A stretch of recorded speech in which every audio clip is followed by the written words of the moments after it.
আসসালামু আলাইকুম বন্ধুরা, কেমন আছেন? এসএম অন দ্য ইউরোপ চ্যানেলে আপনাদেরকে স্বাগতম।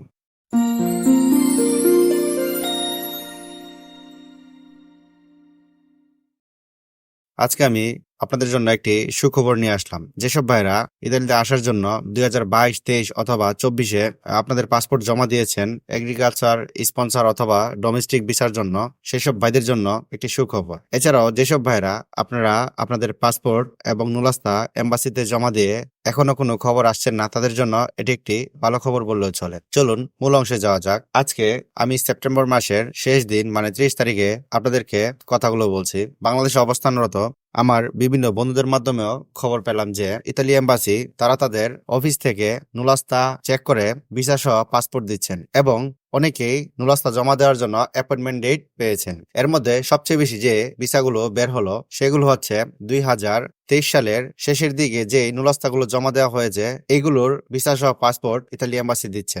আর যেসব 2022 সালের পাসপোর্ট জমা দেওয়া হয়েছিল ইতালি এম্বাসিতে এগুলো তেমন কোনো খবর পাওয়া যায়নি। এছাড়াও ইতালি এম্বাসি যে বিএফএস গ্লোবাল তাদের তত্ত্বাবধানে কাজ করে, তাদের এখানে নুলাস্তা জমা দেওয়ার জন্য 2024 সালে যেসব নুলাস্তা বের হয়েছে এগুলোর জন্য অনেকেই অ্যাপয়েন্টমেন্ট ডেট খুঁজছেন, কিন্তু ডেট পাচ্ছেন না।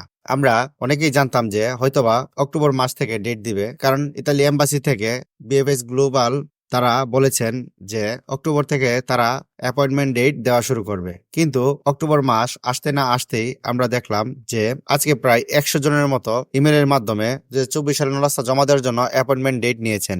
এটি একটি আমাদের জন্য বিশাল সুখবর। তাই যেসব ভাইরা 2024-এর প্রথম দিকে নুলাস্তা পেয়ে জমা দেওয়ার জন্য ইমেল করেছেন তারা দয়া করে ইমেল একটু চেক করবেন, বা যাদের মাধ্যমে জমা দিয়েছেন তাদের সাথে যোগাযোগ করবেন। আপনাদের ইমেলে আপনাদের অ্যাপয়েন্টমেন্ট ডেট চলে আসতেও পারে। এবং ইতালি এম্বাসি থেকে আরেকটি খবর জানিয়ে দেওয়া হয়েছে যে তারা খুব দ্রুত সময়ের মধ্যে বাকি যে ভিসা প্রক্রিয়াগুলো শেষ করার চেষ্টা করবে। তারাও ভালো করে জানে যে 2022-এর অনেকগুলো পাসপোর্ট জমা পড়ে আছে। অনেক ভাইয়েরা বিভিন্ন দেশ থেকে বাংলাদেশে এসে তাদের পাসপোর্ট জমা দিয়ে তারা বর্তমানে তাদের পিছনের দেশের বা পূর্বে যে দেশে থাকতো সেই দেশের ভিসা ক্যান্সেল হয়ে বেকারত্ব হয়ে বসে আছেন। এইসবের কথা চিন্তা করে ইতালি এম্বাসি এটার একটি দ্রুত সমাধান করবেন। তাই আপনাদের কাছে একটা অনুরোধ থাকবে, খুব ধৈর্য সহকারে আপনারা অপেক্ষা করুন এবং আপনাদের যেসব দালালরা আছে বা যাদের মাধ্যমে আপনারা নুলাস্তা নিয়েছেন তাদের কাছে আপনারা খুব সাবধানে টাকা পয়সা আদান প্রদান করবেন, বা প্রমাণ ছাড়া কোনো টাকা পয়সা আদান প্রদান করবেন না। কেন এই কথা বললাম?